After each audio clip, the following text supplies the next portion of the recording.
കേരള മഹിളാ സംഘത്തിൻ മാநில அளவிலான 3 நாள் பயிற்சி முகாம் மூணாரில் தொடங்கியது. மூணார் சிக்ஷக் சதனில் தொடங்கிய முகாமை முன்னாள் அமைச்சர் சிஞ்சு ராணி துவக்கி வைத்தார்.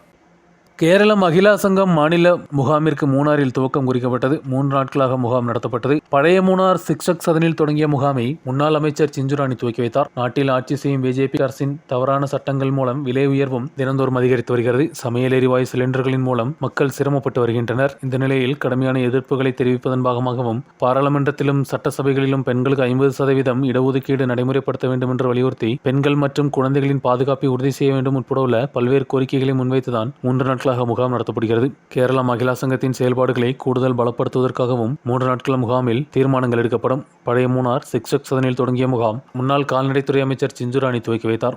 കാരണം സംസ്ഥാനത്തിൽ ഭരണം നിൽക്കുമ്പോൾ ആ സംസ്ഥാന ഗവൺമെന്റിനെതിരായിട്ട് നമുക്ക് ഒരിക്കലും പോകാൻ പറ്റില്ല. പക്ഷേ കേന്ദ്ര ഗവൺമെന്റിനെതിരായിട്ടുള്ള നിരവധി സമരങ്ങൾ നമുക്ക് ഇതിനകം ചെയ്യുവാൻ സാധിച്ചു.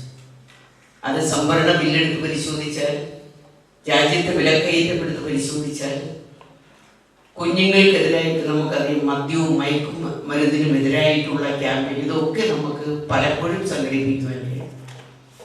പക്ഷെ അത്രത്തോളം നമുക്ക് ജില്ലകളിൽ കാര്യപ്രാപ്തിയോടുകൂടി നമുക്ക് പല ജില്ലകളിലും ഇന്ന് പോകാൻ പറ്റുമോ എന്ന് ചോദിച്ചാൽ അതിൽ കുറച്ച് കുറവ് വന്നിട്ടുണ്ട് എന്നുള്ളത് യാഥാർത്ഥ്യമാണ്. நிகழ்ச்சியில் மாநில தலைவர் பி வசந்தம் தலைமை வகித்தார். தலைவர்களான ஜி கமலா சதானந்தன், சாந்தி முருகன், சிபிஐ மாவட்ட செயலாளர் கே சலீம்குமார், எம்.ஒய். ஔசேப், உமா ரமேஷ், கவிதா குமார், ஜெயா மது உட்பட உள்ள ஏராளமான தலைவர்கள் பங்கெடுத்தனர். News bureau, Munnar.